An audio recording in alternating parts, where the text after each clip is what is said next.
Good afternoon to you all. 60 days marathon program के intro lecture में आप सबों का स्वागत है। जैसा कि आप जानते हैं कि बीपीएससी ने नोटिफिकेशन जारी करने के पहले ही 67वीं बीपीएससी प्रारंभिक परीक्षा के तिथि की घोषणा कर दी है और अगर फेरबदल नहीं होते तो हम उम्मीद करते हैं कि 12 दिसंबर को निर्धारित समय पर प्रारंभिक परीक्षा का आयोजन होगा। और ऐसी स्थिति में हमारे पास केवल 73 दिन के समय है, 73 डेज। उसमें एक छोड़ दें, इनफैक्ट 2 छोड़ दें, तो हमारे पास 71 डेज के समय है। और इस 71 डेज के समय में हमें तैयार भी करना है प्रारंभिक परीक्षा के लिए खुद को, और उसका रिवीजन भी हमें करना है। और इन चीजों को ध्यान में रखते हुए हमने 60 डेज मैराथन कोर्स के प्रोग्राम को डिजाइन किया है। इसके पहले जो हम लोगों ने प्रोग्राम चलाया है प्रारंभिक परीक्षा के लिए 65वीं बीपीएससी के समय, क्योंकि 66वीं बीपीएससी के समय तो प्रोग्राम वो कोविड के कारण जो हैं चीजें वो डैमेज ही हो गई। 65वीं बीपीएससी में हमने 45 डेज मैराथन प्रोग्राम चलाया था और इस दृष्टि से देखा जाए तो यह हमारा दूसरा मैराथन प्रोग्राम होगा। इस मैराथन प्रोग्राम में हमारी कोशिश होगी कि हम बीपीएससी प्रारंभिक परीक्षा का जो सिलेबस है एक बार उस सिलेबस से गुजारने की आपको कोशिश करें, और केवल सिलेबस से न गुजारें बल्कि वहां पर हम यह इंश्योर करने की कोशिश करें कि प्रिपरेशन को एग्जामिनेशन हॉल में कैसे परफॉर्मेंस में तब्दील किया जा सके। और इसके लिए हमने अल्टरनेट डे टेस्ट के प्रपोजल भी रखे हैं। 25 से 30 प्रश्नों का टेस्ट हर अल्टरनेट डे होगा। पिछले 2 दिनों के दौरान जो कवर किए गए हैं टॉपिक्स, उस कवर्ड टॉपिक्स को बेस बना करके वो टेस्ट लिए जाएंगे। लेकिन इसका मतलब यह नहीं है कि टेस्ट के प्रश्न वहीं से होंगे जहां पर पढ़ाए गए हैं। वो टेस्ट कहीं ना कहीं हमारे प्रोग्राम को कंप्लीमेंट करने का काम करेगा। वह टेस्ट एक प्रेशर आप पर क्रिएट करेगा, जो प्रेशर मैराथन कोर्स को सप्लीमेंट करने के लिए आपको मोटिवेट करने का काम करेगा। विस्तार से आपके साथ इससे जुड़े हुए विविध पहलुओं पर चर्चा करेंगे। रोशन सर हैं, अखिलेश सर हैं। हमारी पहले भी चर्चा आप लोगों से फेसबुक लाइव के जरिए हुई है, आगे भी फेसबुक लाइव के जरिए चर्चा होगी।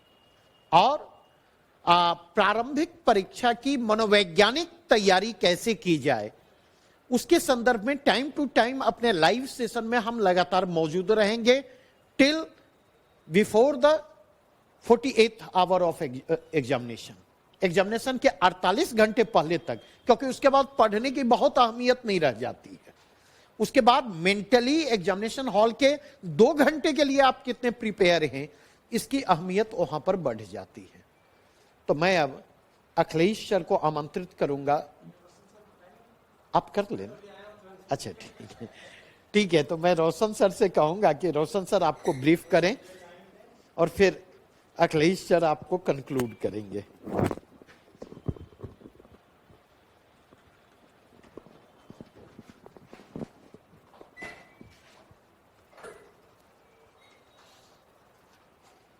थैंक यू सर, आपने मुझे मौका दिया।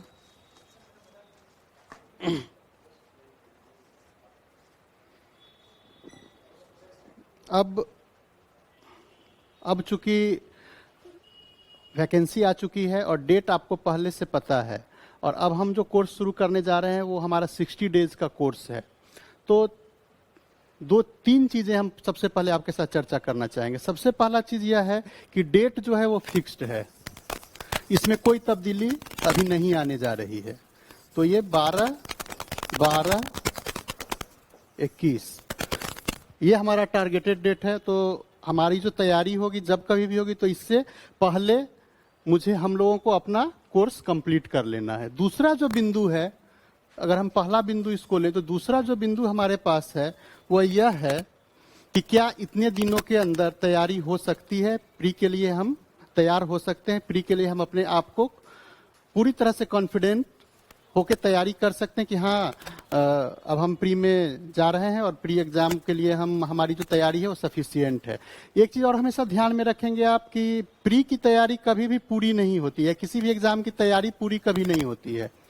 आप एक बिंदु तक जाके, एक तैयारी के एक स्टेज तक जाकर के अपने आप को इवेलुएट कर सकते हैं कि हाँ हम अब क्वालिफाई कर सकते हैं, हमको क्वालिफाई करने से कोई नहीं रोक सकता है। दूसरा चीज कि प्री में बहुत ज्यादा स्कोर करना भी आपके लिए अहमियत नहीं रखता है, क्योंकि उसके मार्क्स की कोई काउंटिंग नहीं होती है, कोई वैल्यू नहीं है, केवल प्री के एग्जाम तक ही, और जब क्वालिफिकेशन आपका हो जाता है वहीं तक उसकी वैल्यू है। तो वहां पर टॉप करें या कुछ करें उससे कोई फर्क नहीं पड़ता है, बस एक लिमिट है, उस लिमिट से आगे निकल जाना है। तो दूसरा जो हमारा बिंदु है कि वो क्या हम 60 दिन जो हमारे पास है, 60 डेज जो हमारे पास है, क्या इस 60 डेज में हम तैयारी कर सकते हैं? और अगर तैयारी हम कर सकते हैं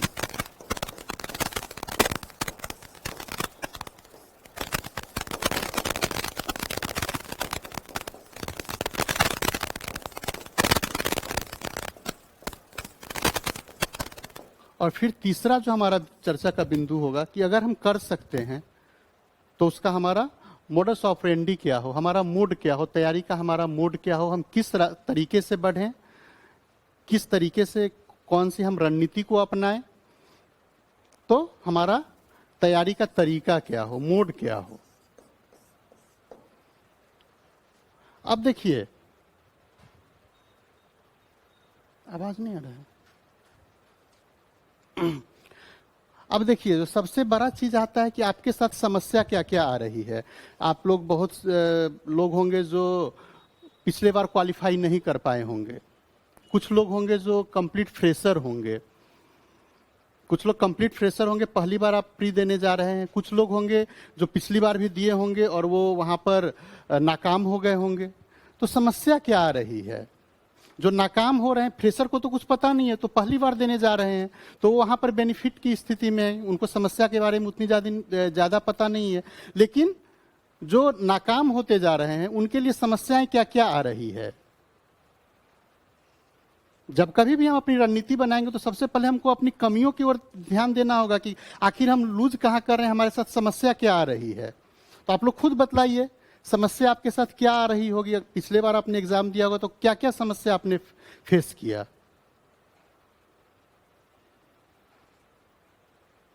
कुछ भी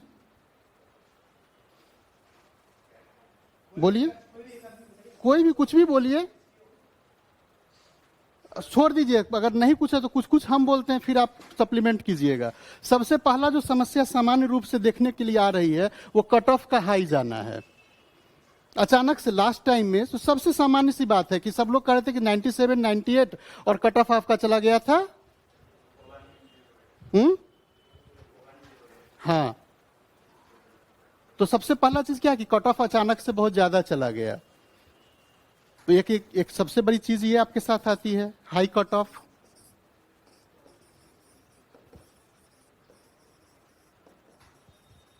कभी सोचे कि आखिर ऐसा क्यों हो रहा है, कट ऑफ हाई क्यों जा रहा है?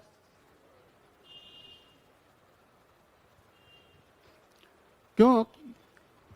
कभी सोचे इस विषय पर, कभी ध्यान दिए कि इससे पहले 64th हुआ था, 64th में भी कट ऑफ जो 63rd के बनिस्बत ज्यादा सीट था, फिर भी कट ऑफ लगभग बराबर ही गया था, और 65th में कट ऑफ बहुत ज्यादा चला गया। कट ऑफ क्वेश्चन के इजी होने पर और टफ होने पर। बहुत हद तक वो डिपेंड नहीं करता कि क्वेश्चन इजी रहे या टफ रहे, वो लगभग बराबर के ही स्थिति में जा रहा है। और जो आपका तरीका है तैयारी करने का, जिस तरीके से आप तैयारी कर रहे हैं, और वन डेज एग्जाम वाले का परसेंटेज जिस तरीका से बढ़ रहा है, पहला चीज। दूसरा चीज कि इस एग्जाम में टेक्निकल बैकग्राउंड वाले की एंट्री के कारण उनका जो परफॉर्मेंस बढ़ रहा है वो किसी हद तक कट ऑफ को बढ़ाने के लिए सबसे ज्यादा जिम्मेवार है।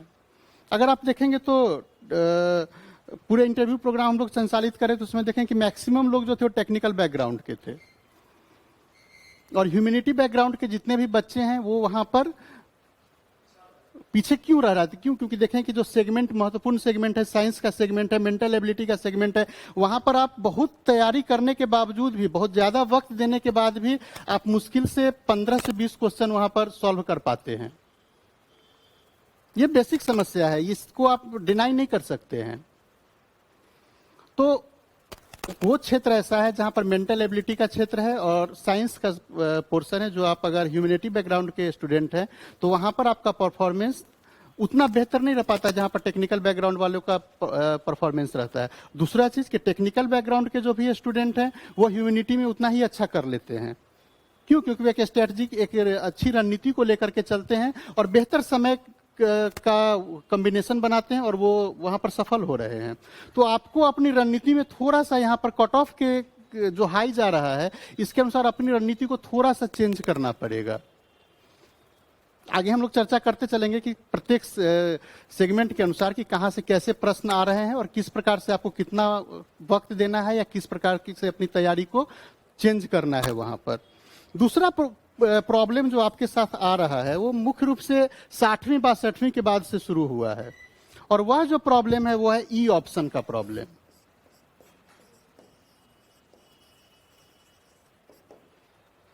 ई ऑप्शन भी आपको सेलेक्ट न होने में सबसे बड़ी बाधा है। पहले 4 ऑप्शन हुआ करते थे, 4 ऑप्शन, और ई ऑप्शन जो है वो निगेटिव ऑप्शन के बनिस्बत ज्यादा खतरनाक है। निगेटिव में एक प्रोबेबिलिटी बनती है कि अगर आप एक क्वेश्चन सही किए और कम से कम एक क्वेश्चन गलत किए तो कुछ मार्क्स मिल जाएंगे। यहां पर क्या होता है कि यहां पूरा ही साफ है। और दूसरा चीज क्या कि आप याद करके भी गए, पढ़ के भी गए, आपका सारा कंसेप्ट धरा का धरा रह गया और वहां जाके कंफ्यूज होके और गलत करके आ गए। तो ये जो ई ऑप्शन है निगेटिव, जो यूपीएससी का अगर आप एग्जाम दे रहे होंगे या उसकी एग्जाम की तैयारी के विषय में सोच रहे होंगे जहां निगेटिव मार्किंग है, उससे भी ज्यादा खतरनाक है आपके लिए। क्यों? क्योंकि अब यहां पर टाइम आपके पास लिमिट है, उसी टाइम लिमिट में आपको सोचना है 4 ऑप्शन के बाद फिर उस 4 ऑप्शन पे और दोबारा से उसको सोचिए समझिए कि जाकर के 8 ऑप्शन आपके पास हो जाता है ई ऑप्शन की मौजूदगी के कारण। कि हो सकता है कि इसमें केवल 1 सही हो सकता है 2 सही हो, 3 सही हो, कोई भी सही ना हो। हर स्थिति में ई ऑप्शन जो है वो सारा का सारा खेल को बिगाड़ दे रहा है। तीसरा अगर समस्या को देखेंगे तो तीसरी जो समस्या है वो क्वेश्चन की प्रकृति है। नेचर ऑफ क्वेश्चन अगर आप देखेंगे, जो बीपीएससी में पिछले जो 3-4 एग्जाम से अगर आप देखें तो काफी जनरलाइज टाइप के प्रश्न पूछे जाते हैं, बहुत ही जनरल प्रश्न पूछे जा रहे हैं। ऐसा नहीं कि बहुत टफ प्रश्न आपके सामने रखा जा रहा है। तो क्वेश्चन का जो नेचर है वो जनरल नेचर के क्वेश्चन पूछे जा रहे हैं।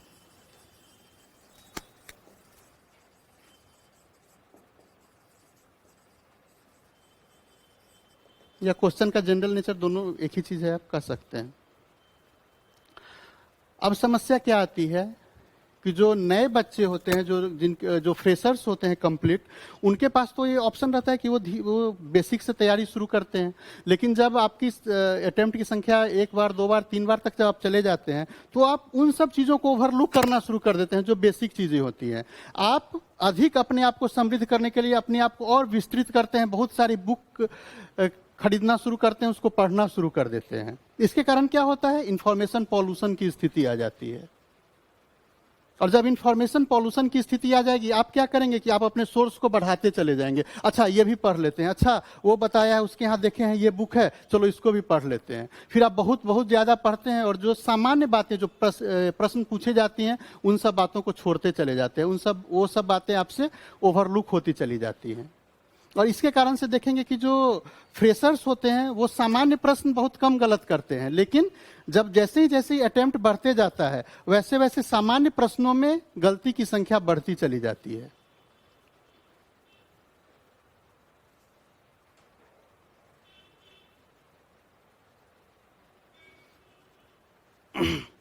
तो कहने का मतलब यह था कि आप जनरल प्रश्न, जो सामान्य बातें हैं, सामान्य जो जानकारियां हैं, उसके प्रति उसको बिना भूले बगैर, उसको देखते हुए, उसको प्रॉपर रिवाइज करते हुए आप आगे की रणनीति बनाएं। और चौथा जो रीजन मुझे लगता है वो है कि प्रत्येक स्टूडेंट आप लोग कोई ना कोई एक फेवरेट क्षेत्र खोज लेते हैं, चाहे वो हिस्ट्री हो, चाहे ज्योग्राफी हो, चाहे इकोनॉमिक्स हो, चाहे करंट अफेयर्स हो। तो आप उस हमेशा एक फेवरेट टॉपिक की तलाश आपको रहती है कि इसको हम बेहतर कर लेंगे, यहाँ पर हम पूरा कर लेंगे। चाहे एक नहीं, 2-3 भी हो सकता है।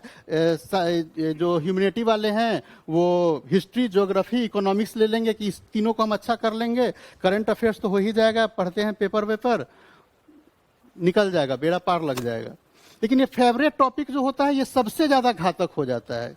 इसलिए घातक हो जाता है कि आप हिस्ट्री ऑप्शनल होगा किसी का, वो हिस्ट्री सोचते होंगे कि हाँ हिस्ट्री तो मेरा बहुत अच्छा होगा, लेकिन आप लाख चाह के भी, जिस प्रकार से बीपीएससी प्रश्न सेट करती है, आप लाख चाह के भी अगर 40 क्वेश्चन बीपीएससी के आ रहे हैं तो 30 से 32 क्वेश्चन से ज्यादा हिस्ट्री का सॉल्व नहीं कर सकते हैं। उसके एक्सपर्ट भी वहां पर जाएंगे तो नहीं सॉल्व कर पाएंगे, जिस प्रकार से प्रश्न पूछे जाते हैं। तो इसका विकल्प क्या होगा आपके पास कि आप अपने स्ट्रेंथ को, अपने वीकनेस को, दोनों को पहचानिए और फेवरेट टॉपिक के चक्कर में मत पड़िए। सबको बराबर बराबर समय दीजिए। आप जान रहे हैं कि आपसे अगर जैसे पिछले बीपीएससी में पूछा गया था, रेसिस्टेंस निकालने के लिए दे दिया गया था फिजिक्स में, आप लाख मेहनत करके भी आप वो काम नहीं कर सकते जब तक कि आपका उस पर अभ्यास नहीं होगा। तो इस तरह के प्रश्न आपके पास आएंगे और पता चला कि आप एक पूरा साल गुजार दिए फिजिक्स का रेसिस्टेंस बनाने को सीखने में, एक लंबा समय गुजार दिए, उससे क्या फायदा मिलता है? एक क्वेश्चन हो सकता है अगर पूछ दिया गया तो आप बना लीजिएगा, नहीं पूछा गया तो माशाअल्लाह। तो आपको अपनी स्ट्रेटजी को, जो हमने जो प्रॉब्लम बताया कि ये 4-5 समस्या है, इस 4-5 कोई भी रणनीति बनाने से पहले आप अपने वीकनेस को देखिए कि कहां कहां आप लूज कर रहे हैं, कहां कहां आपके साथ समस्या आने जा रही है। अब जब हम इस समस्या को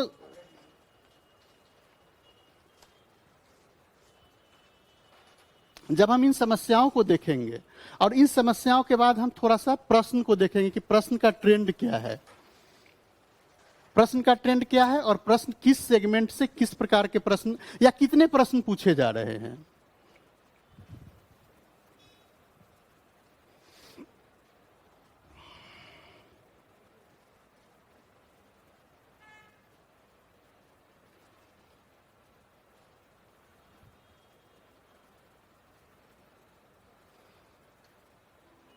तो सबसे पहले हम आपके साथ देखते हैं कि बीपीएससी में अगर प्रश्न पूछे जा रहे हैं तो किस सेक्शन से कितने कितने प्रश्न पूछे जा रहे हैं। जो ज्यादा सहूलियत होगी, क्योंकि इसके बाद आपके सामने क्लियर हो जाएगा कि कहां पर मुझे मेहनत करना है, कहां पर हमको कम मेहनत करना है। अगर आप देखेंगे तो सबसे बड़ा जो सेगमेंट है वो हिस्ट्री का सेगमेंट है। 40 से लेके 42, 43, 45 तक प्रश्न वहां से पूछे जाते हैं। वहां पर अगर आप देखें तो 60वीं 53वीं से 55वीं से लेकर के 66वीं तक का हमने आपके सामने डाटा रखा है।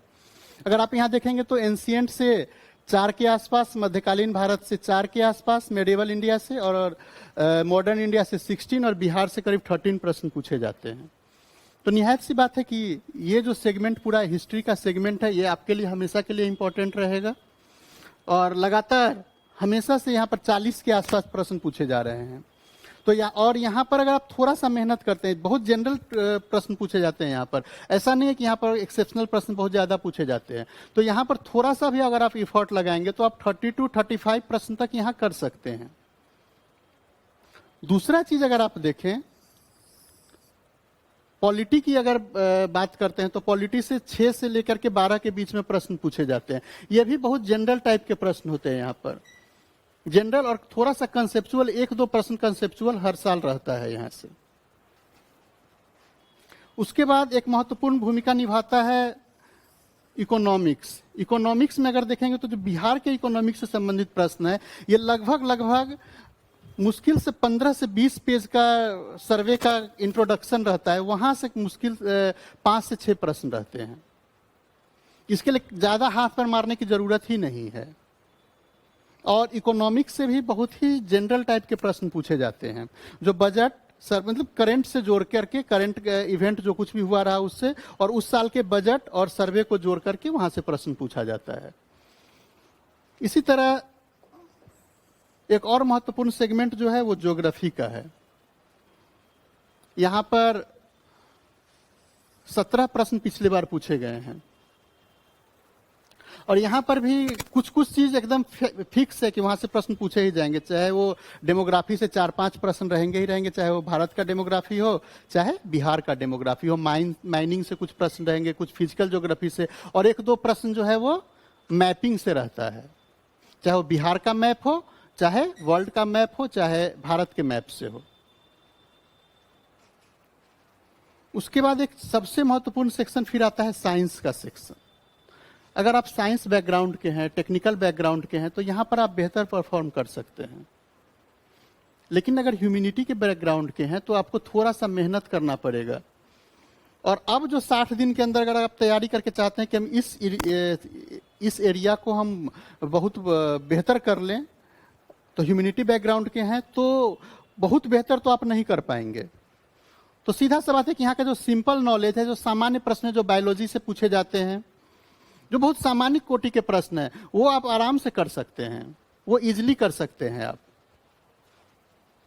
मेंटल एबिलिटी से हर साल 10 प्रश्न पूछे जाते हैं, और यहां पर थोड़ा सा भी अगर आप अटेंटिव रहते हैं तो यहां पर आप इस 10 में से 5 प्रश्न तक जरूर से जरूर कर सकते हैं। इसमें थोड़ा प्रैक्टिस की जरूरत पड़ती है।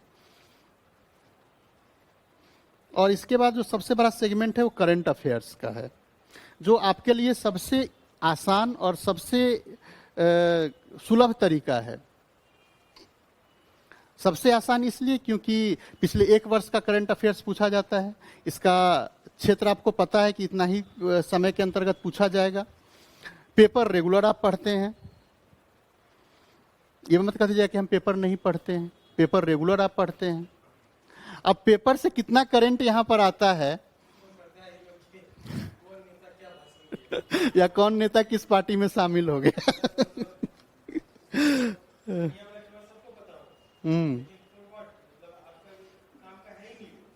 लेकिन वही कह रहे हैं कि किसी भी अखबार का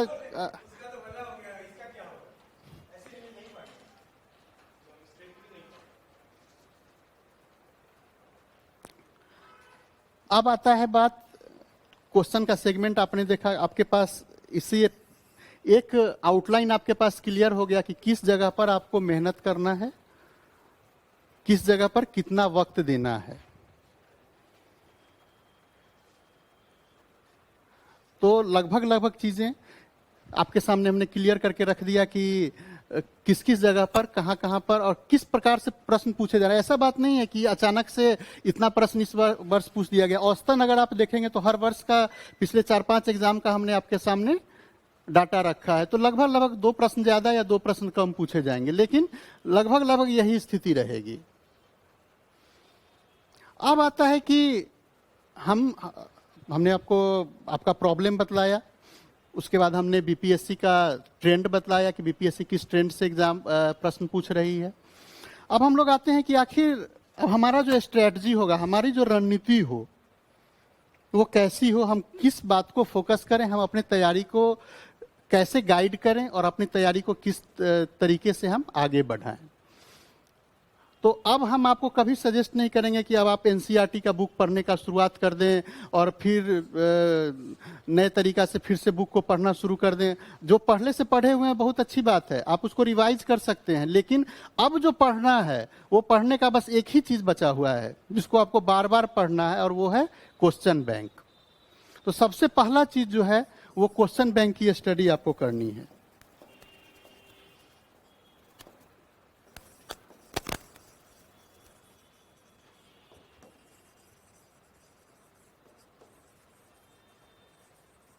क्वेश्चन बैंक स्टडी का तात्पर्य यह है कि आप गए और क्वेश्चन बनाना, सेट बनाना शुरू कर दिए, वो नहीं करना है।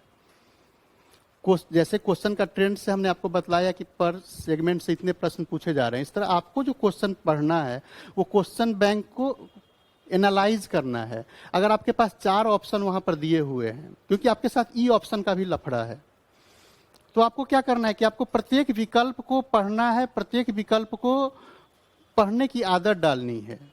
और एक चीज और की, अभी से आप आदत डाल लीजिए कि पूरा क्वेश्चन पढ़ने की कोशिश कीजिए। 5-10 क्वेश्चन आप लोग का इस कारण से भी गलती होता है कि आप पूरा क्वेश्चन नहीं पढ़ते हैं, आप केवल ऊपर का पढ़े और एक आंसर लग गया कि अरे यही होगा, बस उसी को टिक कर दिए, और उसके बाद फिर पता चला कि जा पूरा पढ़े ही नहीं थे। जब बाहर आए लोग कह रहे कि अरे वो तो गलत है, पता चला कि जा तो पढ़े ही नहीं थे। तो अभी से आदत डालिए कि पूरा क्वेश्चन हमको पढ़ना है, प्रत्येक ऑप्शन को पढ़ना है और प्रत्येक ऑप्शन की प्रोबेबिलिटी को देखना है कि वो सही होगा या नहीं होगा। तो जो सबसे पढ़ने का बस अब एक ही चीज आपके पास रह गया है, that is question bank. Question bank को आप पढ़ेंगे। दूसरा काम क्या करेंगे कि अपना जो भी आपका सोर्स मटेरियल है, अभी तक आपने जो कुछ भी पढ़ा है, तो सोर्स मटेरियल को अब आप लिमिट करने की कोशिश करें। अब सोर्स मटेरियल कभी भी आप एक्सपेंड नहीं करेंगे। अधिक से अधिक बुकों को पढ़ने की कोई जरूरत, अधिक से अधिक पुस्तकों को पढ़ने की कोई आवश्यकता नहीं है। तो सोर्स मटेरियल को आप लिमिट कीजिए।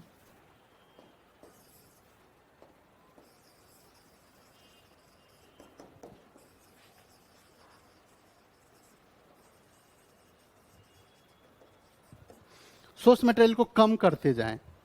कम कैसे करेंगे? आपने जो भी पुस्तक पढ़ी है या जो भी नोट्स आपने पढ़ा है या अभी तक जो कुछ भी आपने पढ़ा है, उसको अब धीरे धीरे उसका आप नोट्स आप बनाए होंगे, तो उसको धीरे धीरे छोटा छोटा करते चले जाइए कि जब आप अंतिम समय में पहुंचे तो आपके पास रिवीजन के लिए बहुत छोटा सा 1 पेज मात्र है, जिसको रिवाइज करके आपको पूरा रिकॉल हो जाए।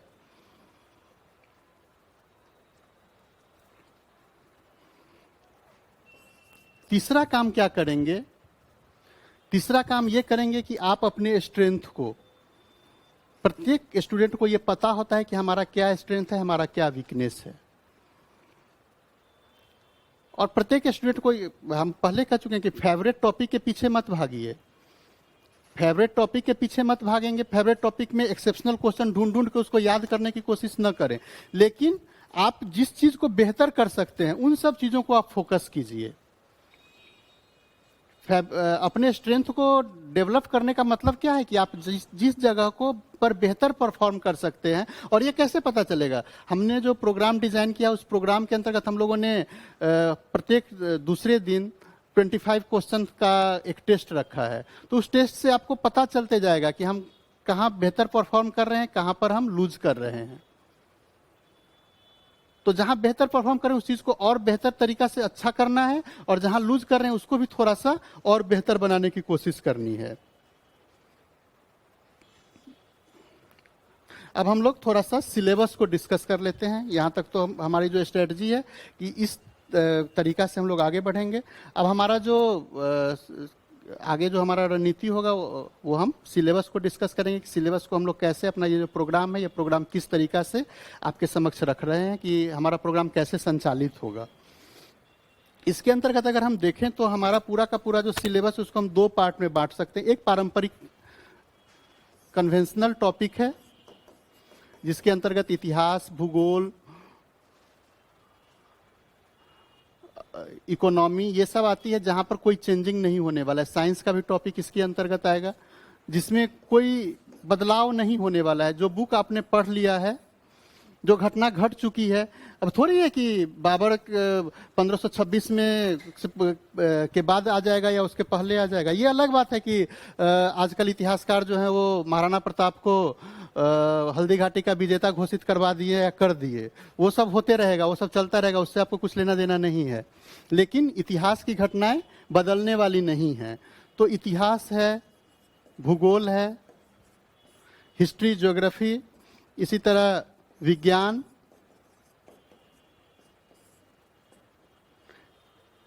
और कुछ हद तक अर्थव्यवस्था का कुछ जो थ्योरेटिकल राज व्यवस्था भी। तो ये जो टॉपिक है इसमें कोई चेंजिंग नहीं आने जा रहा है। इसमें बहुत ज्यादा होगा तो कोई अमेंडमेंट अगर हो गया या कोई नई घटनाएं घट गई तो यहां पर आप थोड़ा बहुत उसके अपडेट कर सकते हैं। तो ये लगभग स्टैटिक है। यहां पर 10 साल में एक बार चेंजिंग आता है जब नया डेमोग्राफी आता है तब, या कभी कभी हाँ इन्वायरमेंट इकोलॉजी वो हम गैर पारंपरिक से में रखते हैं, नॉन कन्वेंशनल इलाके में हम रखेंगे कि यहां पर अगर आप देखें तो समसामयिकी,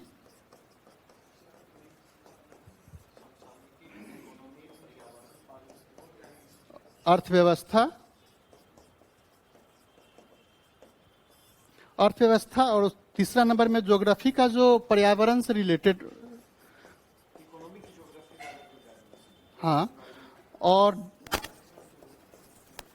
चौथा चीज है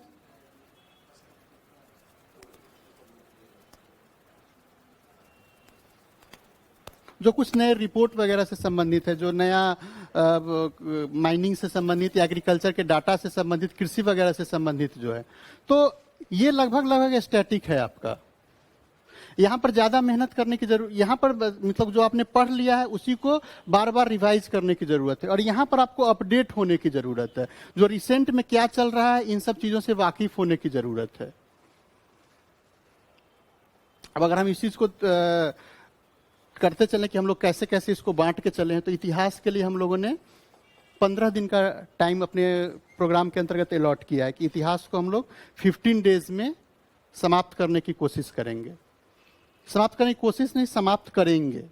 अब समाप्त अगर 15 दिन में अगर हम पूरे इतिहास के टॉपिक को करने जा रहे हैं तो सीधी सी बात है कि हम पूरा का पूरा इतिहास आपको नहीं बतलाने जा रहे हैं। वहां का जो महत्वपूर्ण इलाका जहां से सबसे ज्यादा प्रश्न पूछे जा रहे हैं, जो महत्वपूर्ण इलाका है जहां जहां से प्रश्न ज्यादा से ज्यादा पूछे जा रहे हैं बीपीएससी के द्वारा, उन क्षेत्रों को हम फोकस करेंगे। और ये भी आपको आइडिया कैसे मिलेगा, पहले हमने कहा कि आप सब कुछ पढ़ना छोड़ के केवल क्वेश्चन बैंक पढ़िए। क्वेश्चन बैंक अगर आप देखते हैं तो आपको पता चल जाएगा कि कुछ सेगमेंट है जहां से हर वर्ष प्रश्न पूछे जाते हैं। अगर आप इतिहास को लेकर के चलें तो अगर हम एंशिएंट हिस्ट्री की ही बात करें तो इंडस वैली और जो जैन और बुद्ध का आंदोलन था, देखिएगा हर वर्ष वहां से प्रश्न रहता है, और लाख जानते हुए भी आप वहां से गलत करके आते हैं। मेडिवल में जाएगा तो सल्तनतकालीन प्रशासन और मुगल चित्रकला वगैरह से हर वर्ष प्रश्न रहता है और हर वर्ष आप गलत करके आते हैं। उसी तरह मॉडर्न हिस्ट्री में आप जाके देखें तो फ्रीडम मूवमेंट से मैक्सिमम प्रश्न पूछे जाते हैं, जबकि ब्रिटिश एक्सपेंशन से बहुत कम, एक आध प्रश्न कभी कभार पूछ लिए जाते हैं। लेकिन तो जो सेगमेंट जहां से प्रश्न ज्यादा पूछा जा रहा है उसको फोकस करते हुए हम आपके साथ चलेंगे। ऐसा नहीं है कि हम पूरा इतिहास एक लाइन शुरू करें, और पॉसिबल भी नहीं कि 15 दिन में हम आपको पूरा इतिहास की जानकारी दे दें। तो अब ये जो जानकारी होगी तो इतिहास की आधी जानकारी फैक्चुअल होती है और आधी जानकारी कंसेप्चुअल होती है। केवल अगर आपके पास फैक्चुअल है, फैक्ट आपने लुसेंट से या कहीं से रट लिया है, तो वो भी आपके लिए उतना ही खतरनाक होगा एग्जाम हॉल में। तो दोनों का कॉम्बिनेशन आपके लिए जरूरी है। तो हमने एक तो कि हम छटाई करेंगे क्वेश्चन बैंक के आधार पर, क्वेश्चन में किस क्षेत्र से ज्यादा प्रश्न पूछे जा रहे हैं, किस सेगमेंट से ज्यादा प्रश्न पूछे जा रहे हैं, उस सेगमेंट को फोकस करते हुए, और उसका फैक्चुअल प्लस कंसेप्चुअल दोनों नॉलेज हम आपके सामने शेयर करेंगे, दोनों चीज की जानकारी हम आपके सामने रखेंगे। इसी तरह ज्योग्राफी के लिए हमने 10 दिन का समय रखा है, जिसके अंतर्गत फिजिकल ज्योग्राफी, वर्ल्ड का और भारत का दोनों का फिजिकल, उसके साथ साथ भारत और विश्व का भूगोल, उसके साथ साथ डेमोग्राफी और मैप से जुड़ा हुआ अभ्यास भी आपके साथ करवाया जाएगा।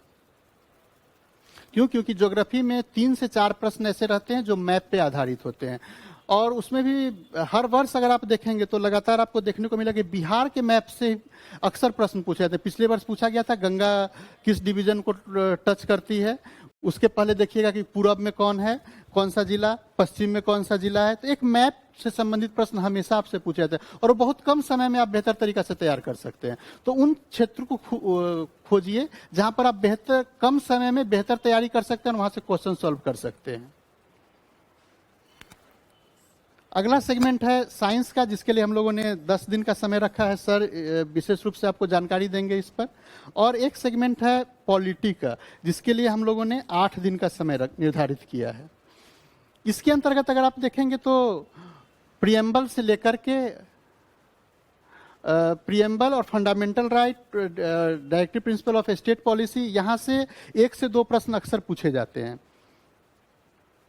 उसके बाद एजुकेटिव, लेजिस्लेचर, जुडिशियरी और फिर डिफरेंट जो कमीशंस हैं उनसे प्रश्न पूछे जाते हैं।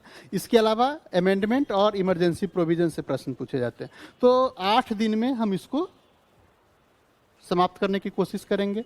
और फिर अर्थव्यवस्था को हम लोगों ने 6 दिन का टाइम अलॉट किया है। 6 दिन के अंतर्गत अर्थव्यवस्था की बेसिक जानकारी आपको दी जाएगी और बाकी जो चीज़ बचेगा उसको हम लोग करंट में समाहित करते हुए, करंट के साथ जोड़ते हुए, करंट और अर्थव्यवस्था के लिए हम लोगों ने 6 डेज का टाइम रखा है और current affairs plus mental ability के लिए हम लोगों ने 11 डेज का टाइम रखा है, जिसके अंतर्गत ये पूरा कोर्स हम लोग कंप्लीट करने की कोशिश करेंगे, कंप्लीट करेंगे। तो दूसरा जो हमारा तरीका हमने आपके साथ डिस्कस किया कि इस डेट के अनुसार हम लोगों ने बांट के रखा है कि इसी के अनुसार हम अपना कोर्स कंप्लीट करेंगे। कोर्स हम किस प्रकार से अपने कोर्स को संचालित करेंगे। अब ये पूरा का पूरा कोर्स जो है, ऐसा बात नहीं है कि केवल हम लोग ये कोर्स ही चला रहे हैं। 2 कोर्स यहाँ पर है, 2 इंडिपेंडेंट कोर्स की हम लोग आज शुरुआत कर रहे हैं। एक तो हमारा जो क्लासरूम प्रोग्राम है जो 60 डेज का होगा, ये डेली चलेगा। संडे सैटरडे से इसको कोई मतलब नहीं है। हाँ, बीच में दुर्गा पूजा और छठ के समय चूंकि बहुत ज़्यादा बिहार ये रस रहता है बिहार में, तो उस टाइम में कुछ समय हम लोग ड्रॉप करेंगे। नहीं तो ऑनलाइन और ऑफलाइन दोनों मोड में ये कोर्स लगातार चलता रहेगा। दूसरा जो हमारा प्रोग्राम है वो एक टेस्ट सीरीज का प्रोग्राम है, जो कि 10 टेस्ट, वो दोनों इंडिपेंडेंट है, दोनों अलग अलग प्रोग्राम है, उसका एक दूसरे से कुछ लेना देना नहीं है। और ये जो 10 टेस्ट है ये भी फुल टेस्ट हम लोग लेंगे। जिस प्रकार से बीपीएससी पूरा टेस्ट लेती है उसी तरह का 10 टेस्ट का हम प्रोग्राम संचालित करेंगे। अब इस 60 डेज जो क्लासरूम प्रोग्राम है, जहां 2 घंटे की क्लास प्रतिदिन चलेगी, यहाँ पर प्रति दूसरे दिन हम लोग एक टेस्ट रखेंगे। वो कम से कम 25 क्वेश्चन का टेस्ट होगा। और ये टेस्ट दो इंटेंशन को लेकर के शुरू किया गया है। इस टेस्ट को शुरू करने के पीछे हमारा 2 इंटेंशन है। एक इंटेंशन है कि हम बाय द वे 2 दिन, चूंकि हम सिलेबस को बहुत कंसाइज करने की कोशिश कर रहे हैं, तो हो सकता है इस कारण कुछ फैक्ट्स या कुछ इंफॉर्मेशन छूट जाए, तो उसको हम सप्लीमेंट करने के लिए उस चीज़ को हम टेस्ट के थ्रू आप तक पहुंचा सकते हैं, पहला चीज़। और दूसरा चीज़ कि आपको टेस्ट देने का अभ्यास होता रहे। अभ्यास इसलिए होता रहे क्योंकि जब आप एग्जाम हॉल में जाते हैं तो वहाँ पर मुश्किल से 80 से 90 क्वेश्चन करने के बाद आप लोग को तुक्का का सहारा लेने का जरूरत पड़ जाता है। तो कभी कभी क्या करते हैं कि हनुमान जी का नाम लेके और गिरा दिए और उसको सही कर लिए, करते हैं ना, करते ही होंगे। तो उससे बचने की कोशिश करें, स्मार्ट गेस लगाने की कोशिश करें। स्मार्ट गेस कैसे लगाएंगे? वो आपके सबकॉन्शियस माइंड में जो कुछ भी आपने पढ़ा है वो सब आपके, ऐसा नहीं कि पढ़ के और भूल के निकल जाते हैं, वो सब आपके माइंड में रहता है। तो जितना आप अभ्यास करेंगे वो उतना ही बेहतर होता चला जाएगा। बचपन में आप लोग एक कहानी सुने होंगे बरदराज की, जो क्या था, करत करत अभ्यास थे जरमती होत सुजान। हाँ, तो वही चीज है कि ये टेस्ट का जो हमारा प्रोग्राम है, वो टेस्ट का प्रोग्राम उसी को ध्यान में रखते हुए है कि आपका मैक्सिमम अभ्यास हो सके। तीसरा चीज कि ये पूरा का पूरा जो प्रोग्राम हमारा है बाइलिंगुअल मोड में चलेगा। तो जो इंग्लिश मीडियम में है या जो हिंदी मीडियम में है, तो उनके लिए कोई दिक्कत नहीं होगी, बाइलिंगुअल मोड में चलेगा। और जहाँ कहीं भी मतलब कम्युनिकेशन की फ्रंट पर किसी प्रकार की समस्या नहीं आने जा रही है। तो लगभग बातें हमने आपके साथ शेयर कर दी है।